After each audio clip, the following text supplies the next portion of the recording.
Bonjour les amis et bienvenue dans ce débrief de la qualification de l'Olympique Lyonnais pour les huitièmes de finale de la Coupe de France. Victoire 3-0 face à Chambéry, match qui a eu lieu au Groupama Stadium. Non pas que nous jouions à domicile, mais Chambéry a souhaité délocaliser le match puisqu'il n'avait sans doute pas les installations nécessaires pour accueillir un match de ce niveau. Très rapidement, si vous appréciez la chaîne, n'hésitez pas à vous abonner et je vous invite aussi à suivre dans mon onglet communauté ici. Il faut savoir que cet onglet, je n'y avais pas accès par le passé, maintenant j'y ai accès. Et donc si vous voulez vous tenir au plus chaud de l'actualité, je poste des petits sondages. Donc là vous voyez par exemple pour Joe Gomez qui sera un des sujets avec le débrief du match de l'OL ainsi que le cas Mohamed El Arouche. Donc vous voyez, il y a des news, il y a des sondages. On va regarder le sondage que j'ai fait sur, on va dire, votre avis sur l'issue de la saison. Et on voit que globalement, majoritairement, vous nous voyez à 80%, plus de 80% finir entre 6e et 16e, hein, donc c'est pas glorieux. Nous sommes actuellement 9e. 5% nous voient descendre en Ligue 2 et seulement 12% nous voient accrocher l'Europe, soit par la Ligue 1 ou par la Coupe de France. Donc vous voyez, l'optimisme n'est pas de mise puisque quasiment 90% des votants considèrent qu'on n'a aucune chance d'aller en Europe l'année prochaine, que ce soit par la Coupe ou par le championnat. Donc n'hésitez pas à aller dans cet onglet communauté, notamment cette période de mercato, parce qu'il y aura beaucoup d'infos, parce que certaines infos ne méritent pas forcément une vidéo. Donc pouvoir faire un petit message rapide, notamment avec des extraits d'articles, je pense que c'est un moyen intéressant pour vous de vous tenir informé. Donc n'hésitez pas à vous abonner. On arrive, je l'espère, bientôt à 600. Voilà, donc on va commencer donc par le match de l'OL face à Chambéry. Alors une victoire 3-0 avec un triplé de Lacazette, et ce qui est assez drôle, c'est que les deux premiers buts sont venus sur des actions absolument identiques. Un premier très bon travail de Ryan Cherki qui décale Tété qui centre et Lacazette qui finit. Le troisième but, c'est un très bon boulot de Barcola, qui, à l'entrée de la surface, réussit un petit pont pour servir donc Lacazette, qui lui n'a eu qu'à finir l'action.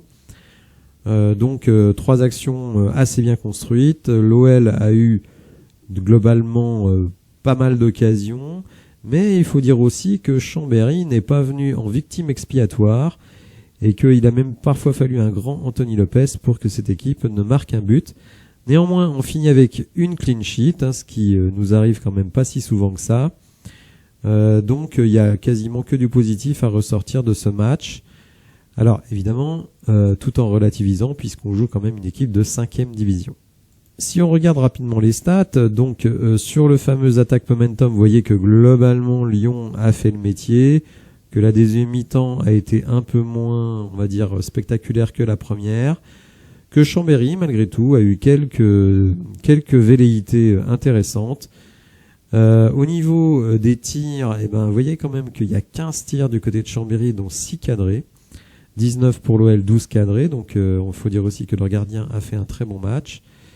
Ils ont parfois tiré sur des défenseurs, alors que nous, nos tirs soit étaient dehors, soit étaient sur le gardien. Bon, alors évidemment, un match qui permis déjà de retrouver la victoire, ce qui n'est pas neutre. Notamment à Bradley Barcola sans doute de marquer des points. Je ne dis pas forcément que ça va faire de lui un titulaire parce que je pense que Laurent Blanc va revenir en 3-5-2 et que s'il revient en 3-5-2, il y a évidemment peu de chances que Barcola joue.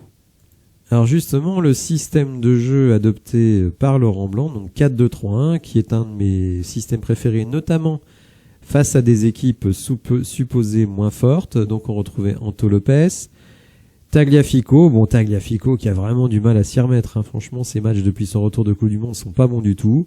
Alors que Lovren, lui, est toujours intéressant. Diomandé, je trouve, a fait une bonne partie, notamment en relance, il a été pas mal. Koumbedi alterne le bon et le moins bon.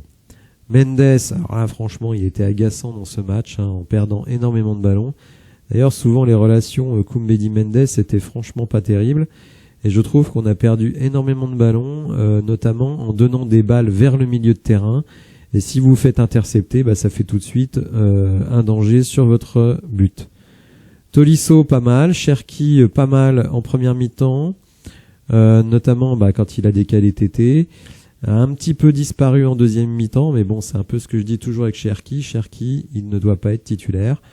Même si certains me disent, oui, mais c'est le seul à créer des choses, donc il doit être titulaire. Oui, mais pour moi, le jeu, ça ne doit pas reposer dans les pieds que d'un seul joueur.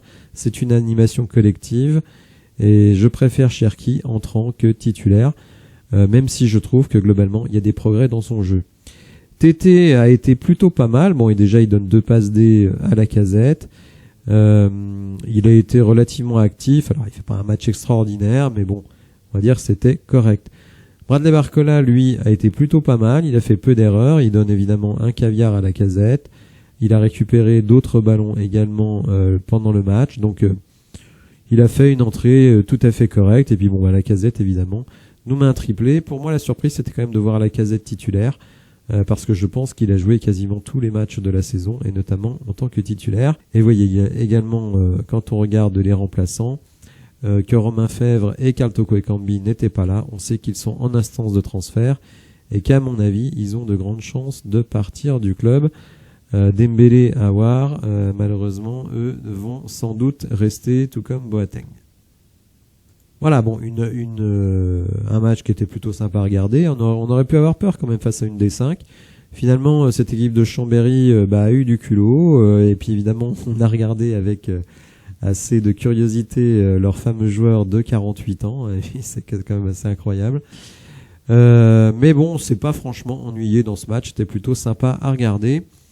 La mission est accomplie. Le tirage au sort pour les 8e de finale aura lieu lundi, donc on va suivre ça avec intérêt. Vous le savez, une des possibilités pour l'Olympique Lyonnais d'aller en Coupe d'Europe, c'est de remporter cette fameuse Coupe de France. Et puis malgré tout, ça ferait un titre. Bon, après, il reste quand même des clients, notamment l'OM et le PSG encore en lice, donc et Lens, je pense. Ce sera pas facile. Alors, je vais revenir un petit peu maintenant sur Joao Gomez. Vous savez que c'est vraiment l'énorme priorité de l'Olympique Lyonnais pour ce mercato d'hiver. Un joueur qui est un milieu récupérateur, qui se projette très bien. C'est un combattant et vous savez, le Wolverhampton et l'Olympique Lyonnais sont sur lui. Mais hier soir, l'info a été diffusé que Flamengo a informé l'Olympique Lyonnais que Gomez ne serait pas vendu à Wolverhampton. Donc Flamengo a décidé de cesser les discussions avec Wolverhampton. Et donc, eh bien, la solution est simple désormais. C'est soit Gomez vient à Lyon, soit il reste à Flamengo. Alors d'une certaine manière, le joueur est un peu pris en otage, puisque lui a toujours dit qu'il voulait aller en Première Ligue. Et et Flamengo, eh bien, veut le maximum d'argent. Il faut se placer dans le contexte des clubs brésiliens, qui évidemment n'ont pas du tout les mêmes budgets que nous on peut avoir en Europe. Donc nous, 2 millions, ça nous paraît pas beaucoup. Mais je pense que pour un club comme Flamengo, 2 millions, c'est énorme. Donc eux, évidemment, préfèrent voir Gomez aller à Lyon, tout simplement, pour récupérer 2 millions de plus. Ce qui est un peu embêtant, c'est que pour le moment, donc Flamengo a mis le joueur à demeure. En fait, il ne participe plus aux entraînements, il ne participe pas non plus aux matchs. Mais ce qu'on apprend ici, c'est que Landim, donc qui est le président du club de Flamengo, est, on va dire, très proche de John Textor et qu'en gros, eh bien, il voudrait peut-être lui faire une faveur en lui assurant de pouvoir recruter le joueur. Alors moi, évidemment, j'aimerais bien que ce joueur vienne chez nous s'il est motivé, je précise bien. Et je suis très très fâché que finalement, on essaye de lui forcer la main, et notamment le président de son club qui, pour faire plaisir à Textor, alors on sait pas trop pourquoi, bon, on dit qu'ils sont potes ou je ne sais trop quoi, mais enfin bon, uniquement pour faire plaisir à Textor, voudrait pousser le joueur à venir à Lyon alors que celui-ci n'est pas très motivé. Je trouve ça quand même assez embêtant qu'on mette la pression sur ce joueur pour qu'il aille dans un club où il n'a pas envie de venir. Donc tout ça est un petit peu médiocre, je trouve. Et si Joao Gomez vient à Lyon contre son gré, franchement, je trouverais que ce serait un grand manque de classe de la part de l'OL. Et en plus, un risque que le joueur vienne à contre-cœur et ne donne pas le maximum. Alors évidemment, certains font le lien direct entre deux événements, puisqu'on apprend que Mohamed El Arouche, qui ne s'entraîne pas avec les pros, souhaite quitter l'OL cet hiver.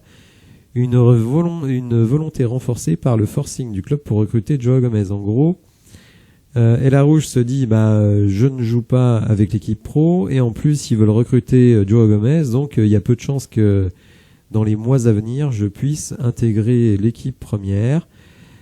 Alors ça fait beaucoup réagir sur les réseaux sociaux, puisque certains estiment que c'est totalement débile d'aller chercher un joueur qui ne veut pas jouer, donc Joao Gomez, et de boucher les perspectives d'El Arouche pour un joueur donc qui ne veut pas venir. Et donc certains s'inquiètent de voir El Arouche partir, notamment dans un transfert, et de perdre un joueur qui potentiellement peut être un crack.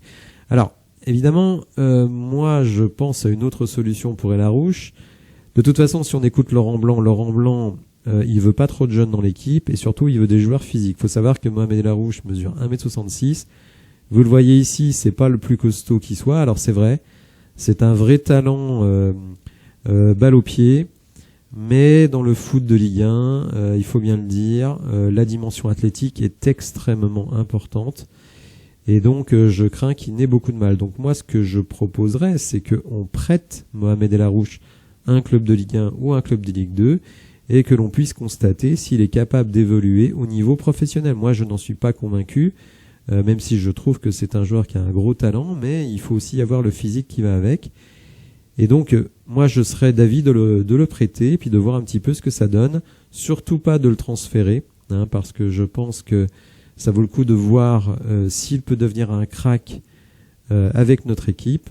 Je n'en suis pas convaincu, mais c'est quand même une possibilité. En tout cas, voilà, beaucoup font le lien entre l'arrivée de Joao Gomez contre son gré et un mec comme El Arouche qui veut jouer et que finalement on veut envoyer ailleurs. Je comprends que ça puisse tiquer sur ce sujet, mais je dirais que même si Gomez ne vient pas, je ne suis pas certain que Mohamed El Arouche puisse jouer, d'autant que si vous avez déjà Ryan Cherki sur le terrain ou Maxence Cacré, vraiment ça fait un milieu de terrain qui manque beaucoup de qualité athlétique, et je ne pense pas que El Arouche soit dans les plans de Laurent Blanc. Alors malgré tout, on entend dire que dans le club, on dit à El Arouche, attends la fin du mercato, tu verras, tu auras ta chance sur la deuxième partie du championnat. Alors moi honnêtement j'en suis pas du tout sûr. Peut-être que c'est vrai, mais franchement j'en suis pas du tout sûr. En tout cas voilà, les événements sur El Arouche et Gomez. En conclusion, on peut dire que à présent, ce qui semble quasiment certain, puisqu'en plus, on va dire, il y a des clubs qui ont ouvertement dit qu'ils étaient sur ces joueurs-là, c'est-à-dire Romain Fèvre du côté de Lorient et Karl Toko Ekambi du côté de Rennes ou en Arabie Saoudite, puisque un club saoudien semble avoir fait une offre ferme pour Karl Toko Ekambi et que lui ne serait pas contre le fait d'y aller. Voilà, j'espère que vous avez apprécié la vidéo. Si c'est le cas, n'hésitez pas à liker, à vous abonner, à aller regarder de temps en temps dans l'onglet communauté, voir ce qui s'y passe. Et je vous dis à bientôt pour de nouvelles infos. Merci, au revoir.